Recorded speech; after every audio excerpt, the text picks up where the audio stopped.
Shalom, selamat pagi semua rekan-rekan sekerja Allah. Bertemu lagi di dalam renungan pada pagi hari ini. Kita akan memulai renungan dengan berdoa. Bapa di surga, terima kasih untuk pagi hari yang Kau berikan buat kami. Untuk apapun Tuhan yang boleh kami nikmati pagi ini Tuhan. Kami mengucap syukur semuanya adalah karena kasih, penyertaan, karunia yang Kau berikan buat kami Bapa. Ajar kami untuk bisa melakukan apapun hari ini Tuhan bersama dengan Engkau. Dan sebentar kami mau mendengarkan renungan, biar Engkau pimpin supaya renungan ini boleh merema dan membekali hari-hari kami Tuhan. Terima kasih Bapa, haleluya Yesus, amin. Shalom teman-teman semuanya. Hari ini saya mau bawa renungan yang saya beri judul berkaca dan belajar. Intinya masih tetap akan tentang menghormati orang tua. Tapi yang kali ini saya mau lebih fokus ke masalah begini saudara. Saya berkaca dengan diri saya sendiri. Saya tuh ada di umur-umur yang pertengahan ya, dimana saya masih punya orang tua yang masih hidup, ya kan? Dan mereka sudah memasuki masa-masa dimana mereka itu udah ngerasa tidak berdaya, merasa tidak dihargai. Mereka itu udah sepertinya balik ke kanak-kanak, gitu kan?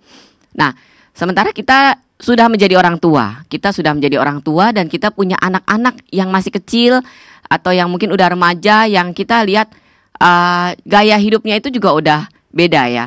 Jadi kita umur ini kebetulan saya ya. Umur saya itu ada di pertengahan di antara dua zaman yang udah mereka itu orang tua yang sudah kembali seperti anak kecil dan anak-anak yang ya memang selayaknya mereka anak kecil gitu kan.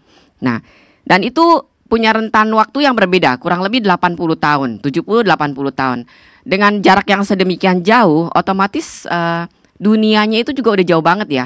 Yang tua itu kayaknya mereka udah kolot banget kalau kita boleh bilang gitu kan. Sementara yang muda itu, wah mereka gayanya mah udah beda banget gitu sama orang tua ini. Tapi kita yang di tengah nih, kita yang harus bisa mengcover dua dunia ini, atas dan bawah ya kan.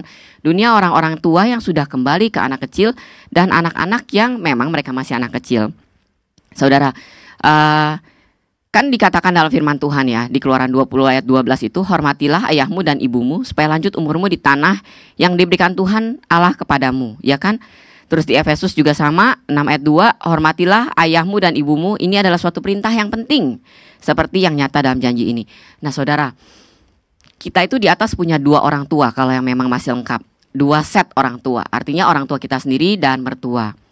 Orang tua kita sendiri, oke, kita nggak terlalu masalah saudara. Mereka mau kayak apa orangnya, kita udah ngerti mereka luar dalam. Karena kita bertumbuh sama mereka dari kecil kan. Jadi kita kurang lebih tahu. Tapi beda dengan mertua.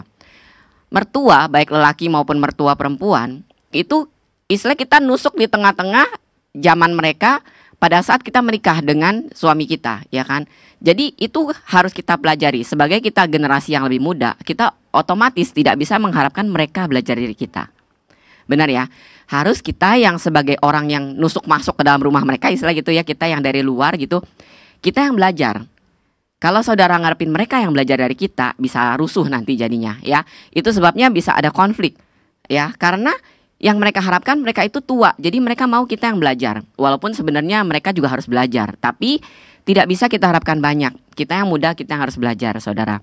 Nah, dari mereka generasi tua itu kita belajar dan kemudian kita bercermin saudara. Menjadi tua itu pasti, umur kita itu pasti akan menua. Dan pada saat kita menua, kita akan melihat gambaran mereka itu seperti mereka sekarang. Kita nih bakalan seperti mereka sekarang. Ya mungkin tidak sekolot itulah ya, karena kita udah kurang lebih berbeda 20-30 tahun di bawah ya kan. Atau mungkin ada yang 40 tahun. Jadi ada rentan waktu dengan perbedaan zaman. Nah tapi saudara-saudara kurang lebihnya ya, dimana tuh mereka itu akan kekanak-kanakan, konyol, dibeliin barang kemahalan salah, dibeliin barang kemurahan salah gitu kan. Kita kasih makanan yang keasinan dia tegor, kita kasih ketawaran dia bilang gak enak gitu kan. Pokoknya semua itu gak ada yang benar gitu pada saat kita memberi mereka. Walaupun maksud kita baik, dan itu akhirnya kadang-kadang bikin kita dongkol. Tapi saudara pernah mikir gak, kita marah nih ya, kita kesel. Pernah mikir gak, ini nanti nih saya mungkin 30 tahun lagi, 40 tahun lagi kalau Tuhan izinkan masih umur segitu, mungkin saya juga akan seperti itu saudara. Kita juga akan seperti itu. Nah, disinilah saya minta kita bercermin dari mereka dan kita belajar, saudara. Jadi jangan kita tuh ngejudge mereka. Aduh, mama, papa tuh kolot banget gitu ya, nyebelin banget gitu ya. Kita ngakuin apapun gitu-gitu. Terus kita memperlakukan mereka seenaknya, kasar sama mereka, gimana-gimana gitu. Kita ngerasa resek gitu ya. Nyusahin gitu istilahnya gitu. Kita ngerasa benar-benar nyusahin banget jadi kayak anak-anak. Tapi kita pernah mikir nggak bahwa nanti 34 tahun, 40 tahun lagi kita akan seperti itu, saudara. Jadi belajar untuk mengerti fase yang mereka hadapi. Tidak mudah mereka untuk menerima bahwa kenyataan mereka itu sudah tidak bisa apa-apa. Dan itulah yang bikin mereka tuh kesal. Seperti contoh ya, waktu saya sama papa saya bilang sama papa saya, "Pak, ini saya gantiin lampu ya." Saya bilang sama papa saya naik ke atas meja kaca ini bisa nggak? Kemarin tuh baru ganti lampu, karena saya lihat lampu di rumah tuh udah 2 minggu gelap, mati gitu kan. Dan nggak ada yang gantiin gitu loh. Terus papa bilang, "Oh kayaknya bisa," gitu kan, naik. Nah, ternyata setelah saya ngobrol-ngobrol sama ibu yang jaga mama saya di rumah, papa tuh udah ngeluh berapa hari gitu kan, ngedumel terus itu lampu nggak ada yang bisa gantiin gitu loh. Tapi dia nggak ngomong sama saya gitu, mungkin dia nggak enak gitu kan. Nah, itulah gitu. Nah, dia itu ngerasa dia nggak mampu. Tapi kayaknya buat cuma masang ganti bolam, masa gue mesti menunggu anak gue dateng gitu kan, istilah gitu kan. Dia itu jadi nggak mau juga minta tolong gitu. Dia ngerasa dirinya nggak berdaya, tapi dia juga nggak mau minta tolong karena dia ngerasa tidak sepatutnya dia minta tolong untuk hal seperti itu. Nah, hal-hal seperti ini nih yang bikin dia senewen akhirnya, jadi kesel gitu kan. Karena dia pendem, jadi dia kesel gitu. Kita nggak ngerti fase itu sekarang. Menurut kita, papa tuh tinggal ngomong loh, Pak. Saya bisa naikin, saya bisa ganti. Lu tinggal ngomong gitu loh, Pak. Kenapa susah sih ngomong? Nah, tapi kita nggak tahu pergumulannya dia di fase umur dia itu seperti apa gitu. Nah, itu sebabnya saya katakan kita harus belajar bercermin pada diri orang tua kita. Dan kita tahu bahwa mereka kurangnya di sini. Mereka tuh ngarepinnya begini gitu. Mereka menghadapi situasi dan kondisi yang seperti ini. Nah, itu bisa membuat kita lebih bersabar untuk itu. Nah, jadi saya mau tutup dengan satu ayat di Kolose 3 ayat 23. Apapun juga yang kamu perbuat, perbuatlah dengan segenap hatimu seperti untuk Tuhan dan bukan untuk manusia.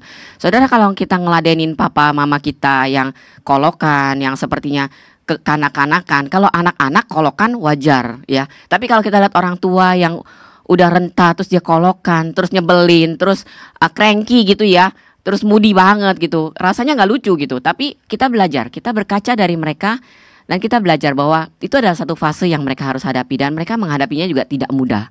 Jadi kita coba dukung mereka dengan apa yang kita bisa. Itu adalah cara kita menghormati mereka seperti apa adanya sekarang. Lepas dari kita ngajak jalan-jalan itu baik, tapi keseharian kita, bagaimana kita menolong mereka menghadapi masalah-masalah mereka, kesulitan-kesulitan mereka, itu jauh lebih berarti. Ngajakin mereka jalan-jalan mereka otomatis senang. Tapi kan kita jarang gitu istilah bisa ngajak mereka jalan-jalan. Adalah lebih sering kalau kita bantu mereka untuk hal-hal kecil yang mereka lakukan. Mencoba bersabar, mencoba mengerti apa yang mereka butuhkan. Seperti itu saja, mari kita berdoa. Bapa di surga, terima kasih Tuhan untuk semua firman yang Kau sampaikan. Mungkin kami belum masuk di dalam fase orang tua Tuhan. Kami belum mengerti apa yang mereka butuhkan Tuhan. Tapi ajar kami untuk melihat dari sudut pandang mereka Tuhan. Dan belajar Bapa bahwa mereka menghadapi kesulitan Bapa di dalam masa tua mereka Tuhan. Dan ajar kami untuk respect, menghormati proses yang harus mereka hadapi. Dan kami boleh mendukung mereka untuk melewati masa tua mereka, masa senja mereka dengan baik dan bahagia. Terima kasih Tuhan. Segala kemuliaan bagi nama-Mu, hal Yesus, amin. Ingat, satu hari kita akan menjadi tua. Dan itu pasti. Belajar dari mereka dan ambil yang baik dan dukung mereka sehingga mereka boleh menghadapi masa tua mereka dengan bahagia. Terima kasih, Tuhan Yesus berkati. Shalom.